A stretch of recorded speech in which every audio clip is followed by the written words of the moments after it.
मैं कह रहा हूँ कांग्रेस पार्टी हमेशा आम जनता से जुड़े मुद्दों को उठाती है। इस बार भी हम्म। कांग्रेस पार्टी द्वारा जमीनी स्तर पर रिसर्च की गई कि आम जनता की समस्याएं क्या हैं, उनकी परेशानियां क्या हैं, और उनको किस तरीके से किस तरह की योजनाएं बनाकर दूर किया जा सकता है।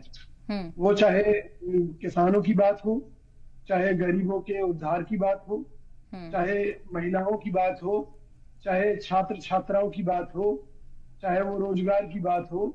प्रत्येक मुद्दे को ध्यान में रखते हुए कांग्रेस पार्टी ने अपनी नीतियों को जनता के सामने लाने का काम किया है। और निश्चित तौर पर अगर कांग्रेस पार्टी को मौका मिलता है हम्म। तो ये देश पुनः प्रगति के पथ पर होगा। हम्म। क्योंकि अब तक की जो वर्ल्ड लेवल की जो रिसर्च है, उनसे ये साबित हो रहा है कि देश गड्ढे में जा रहा है। अभी वर्ल्ड बैंक ने भी चेतावनी दी थी, अभी 2 दिन पहले ही। हम्म। उन्होंने कहा कि इस समय भारत के अंदर जो बेरोजगारी दर है वो अंग्रेजों के समय से भी ज्यादा हो चुकी है। हम्म। यानी कि अगर हम पिछला लंबा इतिहास देखें, देश के 70 सालों का जो मोदी जी कहते हैं, तो उन 70 सालों का रिकॉर्ड मोदी सरकार। ठीक है विजय कौशिक जी, इसका जवाब लेना चाहूंगी। मोदी की गारंटी के आगे क्या कांग्रेस का न्याय चल पाएगा? देखिए, जो फ्रॉड आदमी होता है ना, हम्म। वो इतनी चालाकी के साथ आपसे मीठी मीठी बातें करेगा, आपको सपने दिखाएगा और ठग कर ले जाएगा। तो मोदी राज में यही हुआ है। धारा 370 का सच जनता के सामने आने लगा है। हम्म। अभी जो वहां की पार्टी है, जो वहां के लोग हैं, उन्होंने बहुत बड़ा खुलासा जम्मू कश्मीर को लेकर किया है कि आखिर 370 को हटाने की वजह क्या थी। असल में जम्मू कश्मीर के अंदर लिथियम और गोल्ड के काफी वहां पर जो खाने थी, उनके बारे में सरकार को पता चला। हम्म। सरकार उन खानों को अपने पूंजीपति मित्रों को देना चाहती थी, और उसमें धारा 370 जो है रोड़ा बनी हुई थी।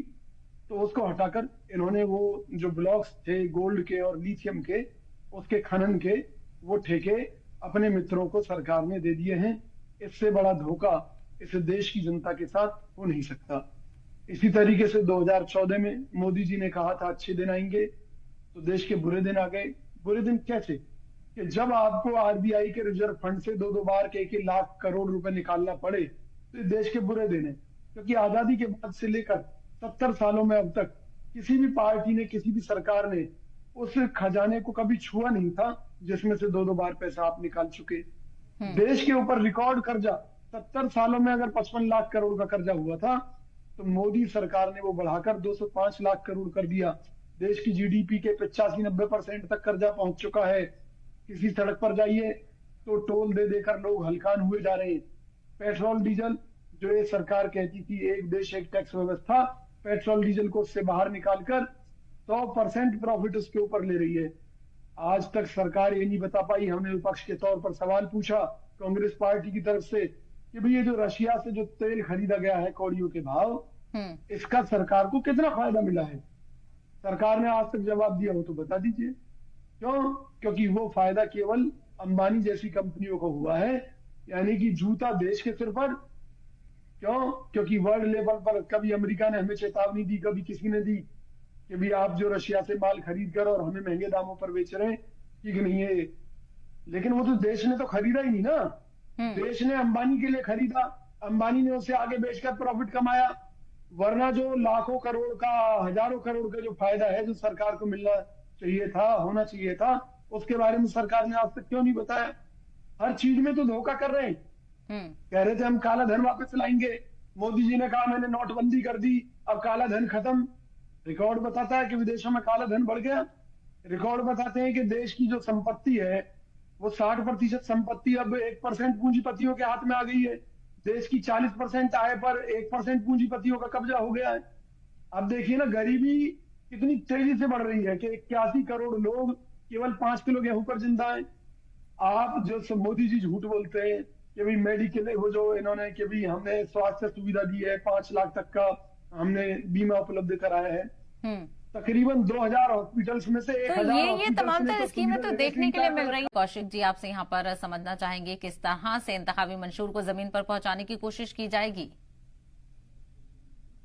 देखिए, सबसे बड़ी बात यह है कि आज देश की समस्या क्या है। हम्म। सबसे बड़ी समस्या है विदेश व्यापार घाटा। इसके अलावा जो देश के अंदर जो बाहरी कंपनियां हैं, चाहे वो ऑनलाइन बिजनेस की बात करें हम, चाहे ऑनलाइन सट्टा, देखिए सट्टे ने इस देश के युवाओं को बर्बाद करने की कसम खा रखी है।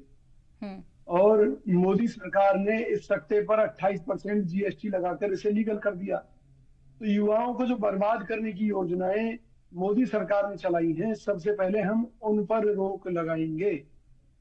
आज ऑनलाइन बिजनेस होना अच्छी बात है, लेकिन जो छोटे दुकानदार जो जगह जगह दुकानें लगाकर बैठे, उनका क्या कसूर है? आज लोग मानसिक रूप से बीमार होते जा रहे हैं। आज जो सामाजिक ढांचा है वो तहस नहस होता जा रहा है। आज जो महंगाई है वो चरम पर पहुंचती जा रही है। उसके कारण क्या है कि मोदी सरकार के मंत्री और नेता कोई अपना खर्चा घटाने के लिए तैयार नहीं है। सबसे बड़ी बात यह है कि अफसरशाही का और राजनीतिक लोगों का खर्चा घटाया जाना चाहिए। कांग्रेस पार्टी खर्चों में कटौती करेगी, सबसे पहली बात, ताकि इस देश की जनता को राहत मिल सके।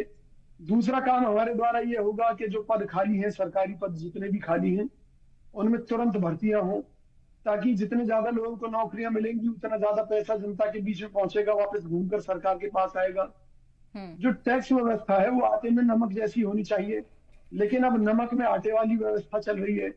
28% जीएसटी अधिकांश चीजों पर। इसके अलावा पेट्रोल डीजल पर 50% टैक्स है सीधे सीधे, कि 50 रुपए लीटर अगर सरकार को पड़ रहा है तो 100 रुपए लीटर बेच रही है सरकार। तो महंगाई को कंट्रोल में करना हमारे लिए प्रमुख प्राथमिकता रहेगी। इसके अलावा जो विदेश व्यापार घाटा है वो कैसे दूर होगा, कि हम हतोत्साहित करें कि कुछ चीजों को, जैसे हरियाणा के फरीदाबाद में सरकार ने कूड़ा उठाने का ठेका चाइनीज कंपनी को दे रखा है। और जब चाइना की कंपनी ने ठेका लिया था तो उन्होंने कहा था कि हम कूड़े से बिजली बनाएंगे। अब कूड़े से बिजली तो वो बना नहीं रहे, लेकिन पैसा उतना ही जा रहा है। आज उन्होंने कूड़े का एक पहाड़ फरीदाबाद गुड़गांव रोड पर खड़ा कर दिया है। तो ये जो भ्रष्टाचार का सिस्टम है, हम इस पर रोक लगाएंगे। हम जो स्थानीय कंपनियां हैं उनको बढ़ावा देंगे। आज चंद बड़ी कंपनियों को देखिए, कांग्रेस राज में अगर आप देखेंगे, जो ये बात कर रहे हैं कि भी टाटा ने बढ़ोतरी की, टाटा की बढ़ोतरी हुई, लेकिन उसके साथ साथ एक आम आदमी की भी उतनी हुई। आज क्या है, वो जो आम आदमी की ग्रोथ है वो रुक गई है। क्यों रुक गई है? सरकार ने शिक्षा महंगी कर दी, पूंजीपतियों के हवाले कर दी। और अभी शिवाजी सरकार भी बता रहे थे, मैं उनका बड़ा सम्मान करता हूँ इस मुद्दे पर, कि वो आम जनता के मुद्दे को उठा रहे थे कि किस तरह से 5-5 साल फालतू लगेंगे। आज भी एक बच्चे की औसत पढ़ाई का जो खर्चा जो आ रहा है, वो अगर हम उस पर ब्याज वगैरह लगाएं तो 1 करोड़ रुपए आ रहा है। लेकिन क्या 1 करोड़ रुपए लगाने के हिसाब से बच्चों को नौकरी मिल पा रही है? नहीं मिल पा रही। कहीं 20,000 में नौकरी कर रहे हैं, कहीं 10,000 में नौकरी कर रहे हैं। और अब इस मक्कार सरकार ने, बेईमान सरकार ने 12 घंटे की जॉब कर दी है। 10,000 रुपए सिक्योरिटी गार्ड को तनख्वाह मिल रही है, 12 घंटे जॉब कर रहा। बताइए कैसे होगा उनका? 10,000 रुपए में कैसे गुजारा करेंगे? जैसे मकान भी बिल्कुल, ये किराए का कुछ बुनियादी